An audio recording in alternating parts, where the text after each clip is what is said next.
ప్రభువునందు ప్రియ దేవుని బిడ్డలారా, నేటి వాక్య ఉపదేశానికి సహకారం ఇస్తున్న కుటుంబం ఏలూరు వాస్తవ్యులు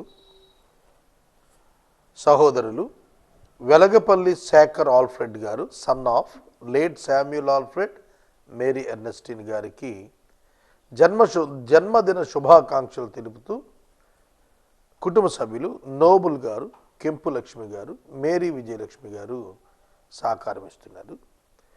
వెలగపల్లి శేఖర్ ఆల్ఫ్రెడ్ గారు ఈ నెలలో 2 ఎపిసోడ్స్ సహకారం ఇచ్చారు. శామ్యూల్ ఆల్ఫ్రెడ్, మేరీ ఎర్నెస్టిన్ గారుల జ్ఞాపకార్థం ఒక దినం మరియు వారి జన్మదినం ఈ దినం సహకారం ఇచ్చారు. వెలగపల్లి శేఖర్ ఆల్ఫ్రెడ్ గారికి జన్మదిన శుభాకాంక్షలు మరియు ప్రభువు కృప ఈ నూతన సంవత్సరం వారి జీవితంపై ఉండినట్లు ప్రార్థన చేద్దాం. నోబుల్, కెంపు లక్ష్మి, మేరీ విజయ గారులకు ప్రత్యేక కృతజ్ఞతలు. ప్రార్థన. మమ్మల్ని మిక్కిలిగా ప్రేమిస్తున్న మా తండ్రి, మీకు వందనాలు, స్తోత్రాలు. నేటి వాక్య ధ్యానం ద్వారా మాతో మాట్లాడండి. ప్రవచనాలు నెరవేర్పు ఏ విధంగా ఉంటుందో, ఉండబోతుందో మేము ధ్యానం చేస్తూ కొద్ది దినాలు గడపనై ఉన్నాం. ఈ కొన్ని దినాలు మేము ధ్యానించే end time prophecies, church conflicts, వీటన్నింటి మీద వివరణలు మేము వింటూ ఉండగా మీ సహాయం కొరకు అర్థిస్తున్నాం ప్రభు. మీ కృపనిమ్మని వేడుతూ ఉన్నాము. ఈ లేఖనాలు ప్రవచనాల యొక్క నెరవేర్పులో జరుగుతున్న విషయాలపై ధ్యానాలు, వీటిని మా వినికిడిలో కృపచూపి గ్రహించు శక్తినిమ్మని మీ దాసుడు శేఖర్ ఆల్ఫ్రెడ్ గారిని జ్ఞాపకం చేసుకుని ఈ నూతన సంవత్సరం అంతా ఆశీర్వాదము, దీవెన, ఆరోగ్యము పొందుటకు కృప చూపించమని, ప్రతి అవసరము వారికి తీర్చి మేలు చేయమని, వారు తలపెట్టిన ప్రతి బిజినెస్లో సహాయం ఇవ్వమని యేసు నామమున నడుచున్నాం తండ్రి, ఆమేన్.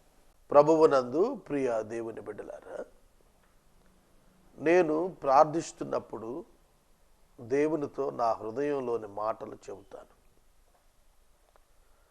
Not to instruct you or not to please you. మీకు బోధ కలగాలి అనుకుంటే నేను ప్రార్థనలో చెప్పను, మీతోనే చెబుతాను. నేనేం ప్రార్థిస్తానో అది నా అంతరంగంలో, నా వ్యక్తిగతంగా, నా భావన. నేను ప్రభు దగ్గర నా స్థితిని ఒప్పుకుంటూ ఎప్పుడు ప్రార్థిస్తాను. దాని దగ్గర నేను ఎన్నడూ రాజీ పడలేను. నా ప్రార్థనలో నేనెన్నడూ కూడా నన్ను దాచుకోలేను. ఎందుకంటే ఆయన నా హృదయాన్ని చూస్తున్నాడని నాకు తెలుసు. అలాగే మీరు కూడా మీ హృదయాన్ని దేవుడు చూస్తున్నాడు. మీ దేవునితో మీరు మాట్లాడేటప్పుడు యథార్థంగా మాట్లాడాలి. మన నిజస్థితి నిజంగా ఒప్పుకోగలిగితే ఆయన కనికరం మన మీద వేగంగా దిగొస్తుంది. ఇది నా అనుభవం, దైవజనుల అనుభవం ఇది బైబిల్లో. కాబట్టి నేను యాకోబును అని, యాకోబు అనగానే నువ్వు ఇశ్రాయేలువి, యాకోబు కాదని వెంటనే చెప్పాడు ఆయన. మనదే ఆలస్యం, మన పాపం ఒప్పుకోవటం మనదే ఆలస్యం. మనల్ని పరిశుద్ధపరచడం చాలా వేగంగా జరుగుతుంది. ఇది మీరు గుర్తెరగాల్సిన పాఠం. వాక్యములో నుండి మార్కు సువార్త 13వ అధ్యాయం 1-2 వచనాలలో దేవాలయాన్ని గురించి నేను నిన్నటి దినం మాట్లాడుతూ, ఇవాళ అదే దేవాలయాన్ని గురించి క్రొత్త నిబంధన కాన్సెప్ట్ నేను చెబుతానని మీకు మనవి చేసుకున్నాను. పాత నిబంధన కాలములోని దేవాలయము దేవుని మందసమునందు దేవుని నివాసం ఉండేటట్లుగా వారికి అనుగ్రహించబడి, దేవుని సన్నిధి వారికి దేవాలయంలో దొరికింది. సన్నిధి అనే పదం పాత నిబంధనలో దేవాలయమునకు చెందినదిగా ఉన్నది. ఎందుకనగా ప్రత్యక్ష గుడారంలో, అతి పరిశుద్ధ స్థలంలో, మందసపు పెట్టెలో దేవుని యొక్క సన్నిధిని దేవుడు ఉంచి ఉన్నాడు. మందసం సింబాలిక్ అలంకార రీతిగా మందసం పెట్టి చెక్కతో, తుమ్మ చెక్కతో చేయబడి పైన లోపట బంగారపు రేకు తాపడం చేయబడుతుంది. ఇది యేసుక్రీస్తు ప్రభువు యొక్క శరీరము నాకు గుర్తు. యేసుక్రీస్తు ప్రభువు యొక్క శరీరమున దైవత్వము నివసించింది. తుమ్మ చెక్క మానవత్వానికి, బంగారపు రేకు తాపడము దైవత్వానికి పోలిక. కనుక ప్రభువైన యేసుక్రీస్తు నందు దేవుడు నివసిస్తున్నాడు అని చెప్పటానికి మందసం పెట్టి నమూనాగా ఇవ్వబడింది. మందసం పెట్టిలో 3 వస్తువులు ఉన్నాయి. ఒకటి మన్నా కలిగిన పాత్ర, దేవుని యొక్క వాక్యానికి పోలిక. రెండవది రాతి పలుకలు, రాతి పలుకలు దేవుని వాక్యానికే పోలిక, దేవుని ఆజ్ఞలు మోషేకిచ్చినవి. మరియు చిగురించిన అహరోను కర్ర, అహరోను యొక్క కర్ర చిగురించింది. ఒక కర్ర ఎండిపోతుంది, పోలీసు వారి దగ్గర లాటి, వాచ్మెన్ దగ్గర లాటి చెక్క ఎండిపోయి ఉంటుంది. కానీ అహరోను కర్ర మందసపు పెట్టిలో ఉన్నంత కాలము కూడా అది చిగురించి ఉంది, లైఫ్తో ఉంది, కాయలతో ఉంది. 1450వ సంవత్సరంలో మోషే ఒకవేళ దాన్ని లోపల పెట్టుంటే ఆ మందసం పెట్టి కంటిన్యూటీ ఎంత కాలమైతే అవైలబిలిటీగా ఉంటూ వచ్చిందో ఆ మందసం పెట్టిలో ఉన్నటువంటి ఆ చిగురించిన కర్ర అట్లే చిగురించి ఉంది. హండ్రెడ్స్ ఆఫ్ ఇయర్స్ ఒక పచ్చి కర్ర బేస్లెస్గా ఎట్లా ఉంటుంది? అది యేసుక్రీస్తు యొక్క నిరంతర యాజకత్వానికి పోలికగా ఇవ్వబడింది. కాబట్టి indwelling of God in the body of Jesus Christ, యేసుక్రీస్తు శరీరమునందు దేవుని యొక్క సంపూర్ణత నివసించింది అని చెప్పడానికి మందసం పెట్టి నమూనా. అది ప్రత్యక్షం అయ్యాడు కదా యేసుక్రీస్తు, ఇక పెట్టితో పని లేదు. కనుక దేవుణ్ణి ఎవడు చూడలేడు కాబట్టి మందసం పెట్టి ఉన్నంత కాలము అడ్డుతెర ఉంచబడింది. ఆ అడ్డుతెర వలన ఇటు నుంచి అటు, అటు నుంచి ఇటు ప్రసారం లేదు. ఇటు నుంచి లోపలికి వెళ్ళలేడు, అటు నుంచి పెట్టి నుండి సన్నిధి వెలుపటకు రాకుండా దట్టమైన తెర ఉంచబడింది. కాబట్టి పరలోకము యొక్క నమూనా, ప్రభువు యొక్క ప్రణాళిక యొక్క నమూనా అందులో నెరవేరుతోంది. అది చెప్పటానికే దేవుడు మందిరాన్ని ఏర్పాటు చేశాడు. ఆ మందిరం చుట్టూతా ఈ ఇశ్రాయేలు గోత్రాలుండి నిత్యం దేవాలయానికి వచ్చి కనబడుతూ ధన్యతగా భావించేవాళ్ళు. అట్లాంటిది యేసుక్రీస్తు ప్రభు శిలువ మీద దేవుని చేత మానవ పాపం తన యేసు శరీరంపై మోపబడి, యేసు శరీరం మీద పాపానికి దేవుడు శిక్ష సంపూర్ణంగా విధించి ఆ శరీరమును శిక్షించి మానవ పాపానికి విమోచన ప్రకటించి యేసుక్రీస్తునందు ఒక నూతన మార్గాన్ని దేవుని యొద్దకు రావటానికి ఏర్పాటు చేశాడు. కనుక యేసుక్రీస్తునందు విశ్వాసం ఉంచడం ద్వారా మనము దేవునితో సంబంధం కలిగిన వారం అవుతాము. అది న్యూ టెస్టిమెంట్. పాత నిబంధనలో అయితే దేవాలయం దగ్గరికి వచ్చి యాజకుల ద్వారా అర్పణలు బలులు ఇచ్చుట ద్వారా పాపము కప్పబడిందే కానీ పాపం తొలగించబడలా. కానీ యేసుక్రీస్తునందు పాపము తొలగించబడుతుంది. Sin removed. The consequences of the sin will be removed in your life. నీ జీవితంలో అపరాధ భావం నుంచి బయటకు రావడానికి యేసుక్రీస్తు ప్రభు దగ్గర ఒక మార్గం ఉంది. దేవుడిచ్చిన మార్గం యేసుక్రీస్తే. కనుక ఇప్పుడు క్రొత్త నిబంధనలో మనం చూస్తే బైబిల్ టైమ్స్ అంటే క్రీస్తు శకం 90వ సంవత్సరంలో లాస్ట్ బుక్ ప్రకటన గ్రంథం రాశారు. ప్రభు క్రీస్తు శకం 30లో చనిపోతే 90 అంటే 60 సంవత్సరాల నిడివిలో ఈ బైబిల్ అంతా కూడా కంప్లీట్ అయిపోయింది. 27 పుస్తకాలు ఉన్నాయి చూశారు కొత్త నిబంధనలో. ఇవి మనకు క్రీస్తు శకం 90 ఏడి అంటారు కదా, ఏడి 90కి కంప్లీట్ అయ్యాయి. ఈ క్రొత్త నిబంధన కాలంలో ఉన్నప్పుడు జెరూసలేంలో ఉన్నటువంటి యూదులు సినగోగ్స్కి వెళ్ళటం వాళ్ళకి అలవాటు. క్రీస్తు శకం 70లో మందిరం పడగొట్టారు. కనుక బైబిల్ టైమ్స్లో మనం చూస్తున్నప్పుడు అపోస్తల్స్ కానీ టెంపుల్కి వెళ్ళారు. అపోస్తల కార్యములు 3లో టెంపుల్కి వెళ్ళాడు పేతురు గారు. దేవాలయమే, శృంగారమున దేవాలయమే. అది 70లో పడగొట్టారు. సినగోగ్స్ ఉండేవి, యూదులు గ్యాదర్ అయ్యే ప్లేసెస్ ఉండేవి, డిఫరెంట్ ఏరియాస్ సినగోగ్స్. అవి అయితే అవి ఓన్లీ గ్యాదరింగ్ పాయింట్స్, వాళ్ళు కూడుకునేవాళ్ళు అంతవరకు. పాత నిబంధనలో ఆ సిస్టమ్ ఎప్పుడైతే ప్రభు తొలగించేశాడో, పాత నిబంధన తొలగించాడో, క్రొత్త నిబంధనలోకి వచ్చిన తర్వాత ఇప్పుడు మనం దేవాలయాలు కడుతున్నాము. వర్షిపింగ్ ప్లేసెస్, ఆరాధనా స్థలాలు అని కడుతున్నాం. ఆరాధనా స్థలం ఏది న్యూ టెస్ట్మెంట్లో? నా ప్రశ్న, straight question, where is the worship place today? We are in New Testament times. You can answer me. నువ్వు చెప్పాలా నాకు. ఆరాధన స్థలం ఏది అంటే మనం వెంటనే చెబుతాం, మనం చర్చి కట్టాం పత్తేబాదలోనో, అమీనాపేటలోనో, లేకపోతే జేవేర్ నగర్లోనో మనం అంటాం, లేకపోతే గుంటూరులోనో, రాజమండ్రిలోనో ఉన్న చర్చెస్, లేకపోతే పెద్దకాకాను, లేకపోతే ఇంకో పొదునూరుపాడు. అది ఆరాధన స్థలమా? ఆరాధన చేయుటకు కూడుకొను స్థలం, దట్ ఈస్ డిఫరెంట్. ఓల్డ్ టెస్ట్మెంట్లో ఆరాధించడానికి ఒక స్థలానికి వెళ్ళారు. అక్కడ పర్పస్ ఏంటంటే గాడ్స్ డ్వెల్లింగ్ ప్లేస్, అది కాబట్టి వెళ్ళారు.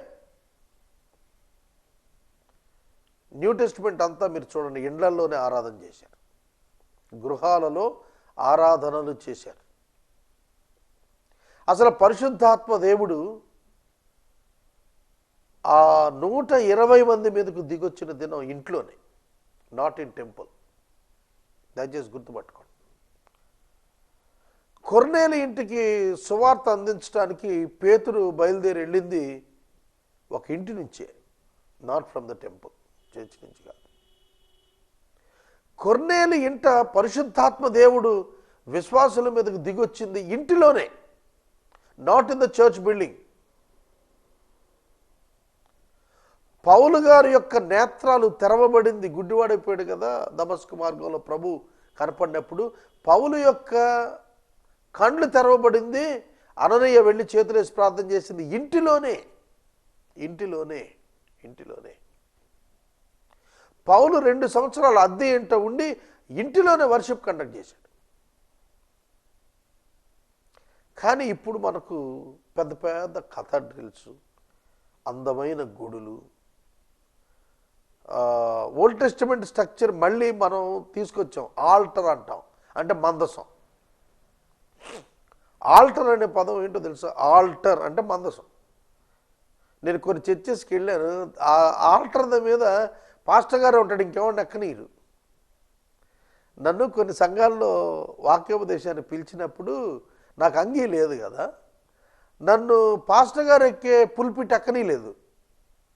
ఇప్పుడు ఎక్కనిస్తున్నారులేండి, కొంచెం సీనియర్ పాస్టర్ అయ్యాను కదా. ఇంకో చోట అయితే నన్ను అంగీ వేసుకుని మీరు పుల్పిట్ ఎక్కండి అన్నాడు. నేను చెప్పాను, కింద నుంచొని మాడతానులేండి, నాకు అంగీ ఎక్కర్లేదని చెప్పాను.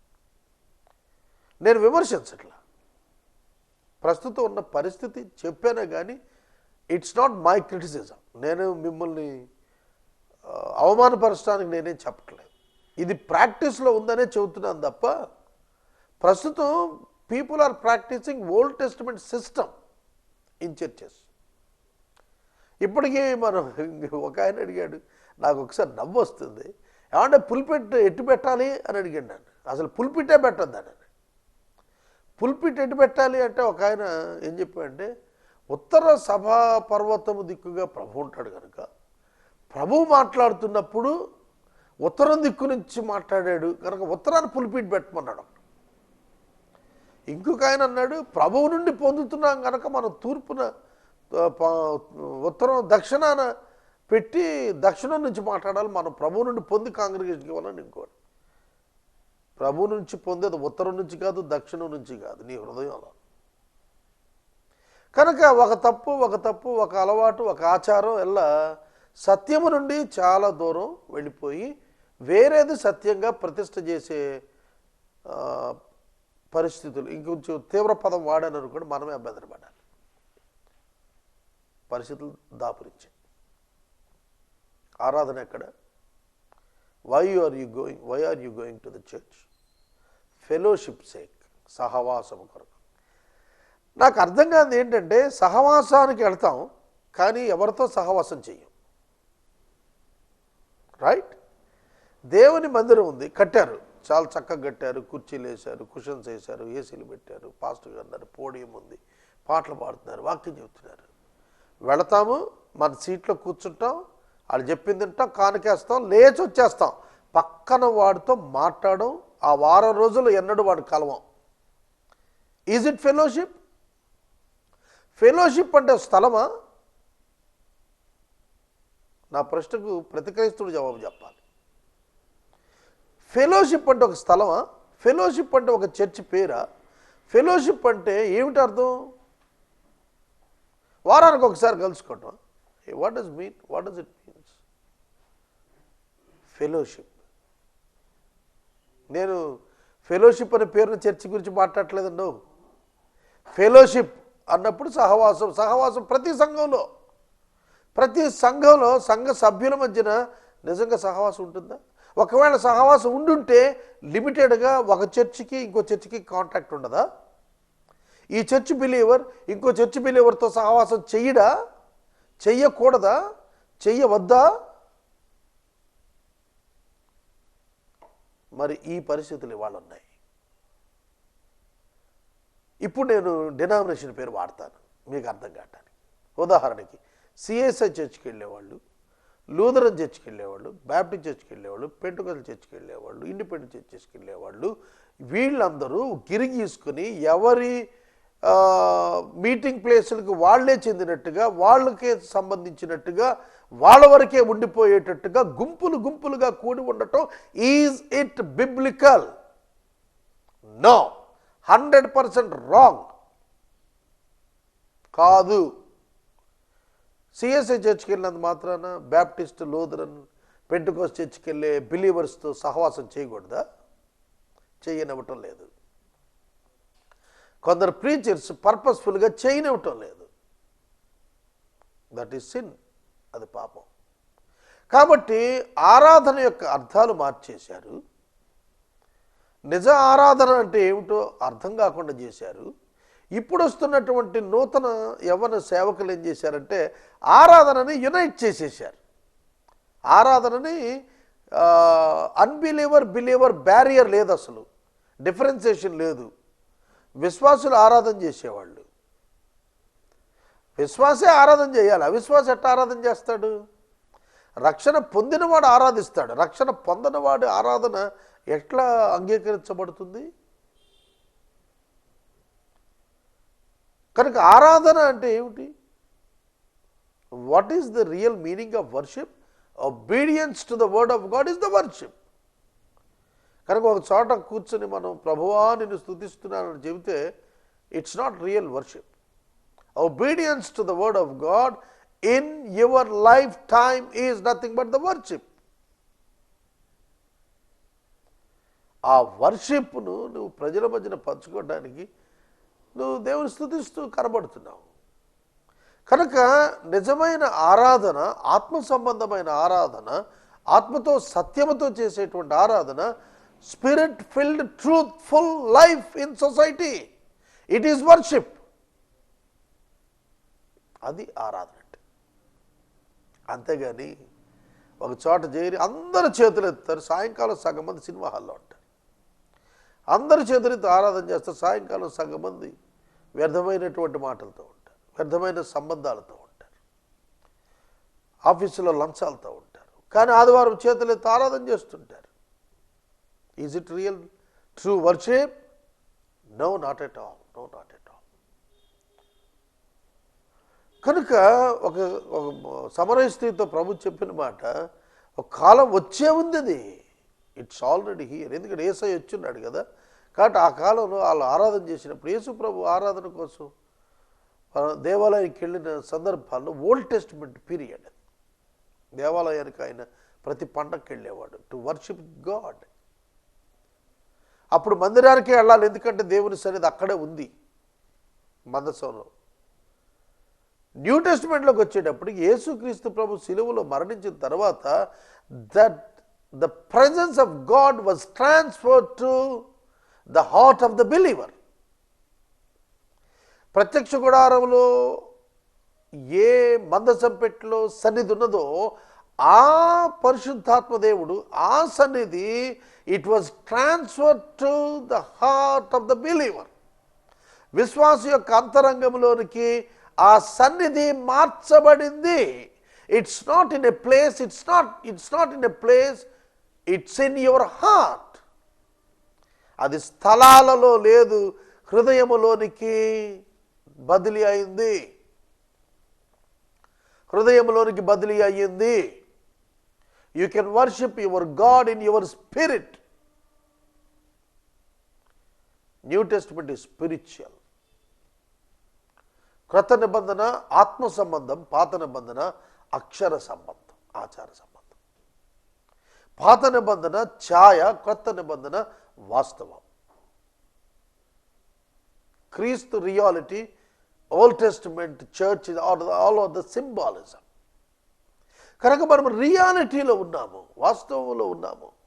నువ్వు వెళుతున్నటువంటి స్థలంలో నువ్వు చేస్తున్నటువంటి ఆరాధన చెక్ చేసుకోవాలి. Are you saved or not? రక్షణ పొందినవాడు బాప్తిసం మనము లేచి ఆరాధించదమని సేవకుడు చెప్పగానే రక్షణ పొందినోడు అందరూ లేచి చేతుల పైకి ఆరాధన ఆరాధన ఆరాధన, యేసుకి ఆరాధన అని చెప్పి పాట పాడుతుంటే ఆరాధన అయిపోతుందా? Without the experience of salvation how can a man worships God? లేదు. ఇది మా జనరేషన్ కంటే ముందు జనరేషన్లో భక్త సింగ్ గారు బ్రతుకున్న దినాల్లో, జాషువా డయాన్ గారి తండ్రి గారు బ్రతుకున్న దినాల్లో, కొంచెం 1 generation before from our ministry, from our generation, రక్షణ పొందిన వారు ఆరాధన చేసేవాళ్ళు. రక్షణ పొందిన వాళ్ళే లార్డ్ సప్పర్లో చేయబెట్టేవాళ్ళు. రక్షణ పొందిన వాళ్ళు మాత్రమే దేవుని బల్లలో చేయి ఉంచుతారు. కానీ ఇప్పుడు చర్చిలో మెంబర్షిప్ తీసుకుంటే చాలు, రొట్టె ద్రాక్షరసం తీసుకుంటున్నాడు. వాడు మారాడా లేదా? నేను తాగుడు గురించి, సినిమాల గురించి, బూతుల గురించి మాట్లాడలేదు. Internal conversion, relationship with God establish అయ్యిందా లేదా, అది నేను మాట్లాడుతోంది. I'm not talking about the literal baptism. బాప్తిజం తీసుకున్నాడు అన్న దానిలో రక్షణ లేదు. రక్షించబడుట విశ్వాస సంబంధమైనది, ఆత్మ సంబంధమైనది. బాప్తిజం పుష్కరాల్లో లాగా 3 మంది తీసుకుంటారు. Does it mean that they are saved? దాని అర్థం వాళ్ళు రక్షించబడ్డారన్నా? నిజంగా రక్షించబడిన వాడు బాప్తిజం ద్వారా సాక్ష్యం ఇస్తాడు. That is different. అతని జీవితం మారి స్పష్టంగా కనబడుతుంది, స్పష్టంగా తెలుస్తుంది లోకానికి. జ్వరం వచ్చిన వాడు మెడ దగ్గర చేపెట్టి చూస్తే వేడుకుంటా తెలియదా? అలాగే రక్షించబడిన వాడు, వాడి యొక్క ధోరణి వేరుగుంటుంది, వారి అనుభవం వేరుగుంటుంది, వాడి ప్రార్థనా జీవితం వేరుంటుంది, తన ప్రవర్తన వేరుంటుంది, తన అభిలాష వేరుంటుంది, అతని ఐడియాలజీ వేరుంటుంది. It's all different. కనుక మనం దేవాలయం మీద తీసుకున్నాం అంశం. దేవాలయము అంటే ఇప్పుడు మనం వెళ్ళి ఆరాధన చేస్తున్నాం కదా. ఎవరైనా ఒక గొప్ప కూడుకుని స్థలము అని రాస్తే బాగుంటుంది. ఆరాధనా స్థలం అని రాస్తే కంటే విశ్వాసులు కూడుకుని స్థలము. దీపెంతకోస్తు చర్చిలో ఒక మంచి పదం వాడారు వాళ్ళు. చర్చ్ అని వాడలేదు, ఫెయిత్ హోమ్ అని వాడారు. I like that word, faith home. అంటే విశ్వాస గృహం అన్నారు వాళ్ళు. దాన్ని అంటే meeting place of the believers అని అర్థం వచ్చేట్టు పెట్టుకున్నారు వాళ్ళు. సంఘము అని అర్థం వచ్చే చర్చ్ అని పెట్టలేదు వాళ్ళు. అలాగే చర్చ్ ఆఫ్ క్రైస్ట్ కూడా మీటింగ్ ప్లేస్ అనే చెబుతారు, కూడుకొని స్థలము అని రాస్తారు. చర్చ్ అనే పేరు వాడు. చర్చ్ అనేది క్రీస్తు యొక్క శరీరం. జాగ్రత్తగా వినాలి నేను చెబుతున్నది. డోంట్ డైవర్ట్, పక్కదారి పట్టదు, జాగ్రత్తగా వినాలి. సంఘము క్రీస్తు శరీరం. సంఘం అంటే మనుషులు. సంఘం అంటే రక్షించబడిన విశ్వాసుల సమూహము. It's not seen by the human I. కంటికి కనపడేది కాదు. భౌతిక నేత్రానికి క్రీస్తు సంఘము కనపడదు. You can't judge with your human I, human brain. కాబట్టి అది విశ్వవ్యాప్తంగా ఉంది. క్రీస్తు సంఘం యునైట్ అయి ఉంది ఇన్ స్పిరిట్. మనం చెప్పుకునే డినామినేషనల్ డివిజన్తో కూడింది కాదు సంఘం. కాబట్టి గుర్తెరుగుదాం, మనం కూడుకున్న స్థలాన్ని ఇది పాత నిబంధనలో వలె దేవుడు ఎక్కడ ఉంటాడు అనే భావన. రండి దేవుని సన్నిధికి అని పిలుస్తున్నాడు. దేవుని సన్నిధి ఒక అవుట్వర్డ్ అపీరెన్స్తో కూడిన స్థలమా? కాదు. కాదు. ఇద్దరు ముగ్గురు నా నామముట ప్రార్థన చేస్తున్నప్పుడు కూడుకున్నప్పుడు నేను వారి మధ్యన ఉంటానన్నాడు. Is it mean that it is the church building? No, కాదు. కాబట్టి చర్చ్ బిల్డింగ్ ఒక ఫెసిలిటేషన్, విశ్వాసులు కూర్చోడం. కానీ కూర్చొని అసలు ఏమైనా మాట్లాడుకుంటున్నారా? అది నా ప్రశ్న. ఎంతైనా చెప్పాలని ఉందండి. అసలు సహవాసం అంటే మనుషులకి మనుషుల మధ్యన సంబంధం లేదు. వాళ్ళు సేవ కొరకైన ఒక తీర్మానాలు లేవు. సేవకుని పోషణ కొరకైన ఒక అవగాహన లేదు. సమర్పణ కొరకైన ఒక అంగీకార ఆమోదం లేదు. ఏమీ లేవండి. కొత్త నిబంధన సంఘాల్లో ఉన్నటువంటి చర్చ్ టైం, బైబిల్ టైమ్స్లో ఉన్నది ఎక్కడ ప్రాక్టీస్కి వెళ్ళనిస్తున్నామండి విశ్వాసుల్ని వాళ్ళ బోధకులు. అందుకే బోధకులారా మీకు కఠినమైన శిక్ష ఉంది, జాగ్రత్త అన్నాడు ప్రభు. It's all the blunder of the preachers. కాబట్టి బైబిల్ వాడుకొని మన పనులు చేసుకోకూడదండి. మన పనులకు బైబిల్ని వాడుకోవటం పాపం. దేవుణ్ణి కూడా అమ్మేసే పరిస్థితి అండి వాళ్ళ. దేవాలయానికి వచ్చినవి అన్నీ అమ్ముకోవటం, వాటిని క్యాష్ చేసుకోవటం, అకౌంట్స్లో వేసుకోవటం. That's sin. కానీ నేను మనవి చేస్తున్నాను, worship is internal and spiritual and it belongs to spirit of a human being, not of the physical things. భౌతిక అంశాలు కాదు. సమర్పణ అంటే నీ హృదయం, నీ డబ్బులు కాదు. సమర్పణ నీ హృదయం, నీ విధేయత, నీ జీవితం, నీ భక్తి. అది సమర్పణ. సమర్పణ నీ ప్రాణం ఇవ్వటం, నీ మనసు ఇవ్వటం, నిన్ను ఉపేక్షించుకొని దేవుణ్ణి అపేక్షించటం, నిన్ను కాదనుకుని దేవునికి లోబట్టం. అది సమర్పణ. నిన్ను నీవు ద్వేషించుకుని క్రీస్తుకు సమర్పించుకోవటం, నిన్ను నువ్వు త్యజించుకోవటం. That is worship. That is worship. కనుక నిజ ఆరాధనల గురించి గుర్తెరుగుదాం. ప్రార్థన చేస్తాను. ఎన్ని ప్రసంగాలైనా చేయవచ్చు. The whole Bible based on the spiritual worship. New testament, కొత్త నిబంధన ఆత్మ సంబంధమైన ఆరాధన గురించే చెప్పింది, మిగిలినవి కానే కాదు. ప్రార్థన చేసుకుందాం. ప్రభువునందు ప్రియ దేవుని బిడ్డలారా, దేవుని యొక్క వాక్యములో మనం ఈ దినం, రేపు, ఎల్లుండి మరియు తర్వాత కొద్ది దినాలు ఎండ్ టైం ప్రాఫెసీస్ గురించి మనం ధ్యానం చేస్తున్నాం. సంఘము దాని సంఘకాలములో ఎదుర్కొనేటువంటి విపరీత పరిస్థితులు, వాటికి బైబిల్ ఆధారాలు మరియు సమాజంలో జరిగే అంశాలు, వాటిని గురించి మనం ధ్యానం చేయబోతూ ఉన్నాం. ఇవాళ కూడాను కొన్ని మాటలు మనం ధ్యానం చేశాం. కనుక రాబోతున్న ఎపిసోడ్స్లో ఇండియాలో ఉన్న కండిషన్స్, ఇతర ప్రాంతాల్లో ఉన్న కండిషన్స్ కూడా మనం ఆలోచన చేస్తాం. వీటన్నింటిని గురించి మీరు జాగ్రత్తగా ఫాలో కావాలని ప్రభు పేరిట నేను మనవి చేస్తూ ఉన్నాను. నేటి వాక్యోపదేశానికి సహకారం ఇచ్చిన వారు వెలగపల్లి శేఖర్ ఆల్ఫ్రెడ్ గారు, son of late Samuel Alfred, Mary Ernestine గారు. ఆల్ఫ్రెడ్ గారి జన్మదినం సందర్భంగా కుటుంబ సభ్యులు నోబుల్ గారు, కెంపు లక్ష్మి గారు, మేరీ విజయలక్ష్మి గారు సహకరిస్తున్నారు. ప్రార్థిద్దాం. పరిశుద్ధుడా వందనాలు. నేటి వాక్య ధ్యానం, మరలా రాబోతున్న దినాల వాక్య ధ్యానాలు ప్రేక్షకులు గుర్తించడానికి సహాయం చేయండి. ఎండ్ టైమ్స్లో చర్చ్ పరిస్థితులు నేర్చుకున్నటకు కృప దయచేయము. శేఖర్ ఆల్ఫ్రెడ్ గారిని మీరు దీవించి ఇచ్చిన నూతన జన్మదినమును దయా కిరీటమును దీవించము. మీ చేతికి బిడ్డను అప్పగిస్తూ యేసు దివ్యనామమున నడుచున్నాం తండ్రి, ఆమేన్. తండ్రైన దేవుని ప్రేమ, కుమారుని యేసయ్య కృప, పరిశుద్ధాత్మని అన్యోన్య సహవాసం సదా మనకు తోడైండును గాక. ఆమేన్.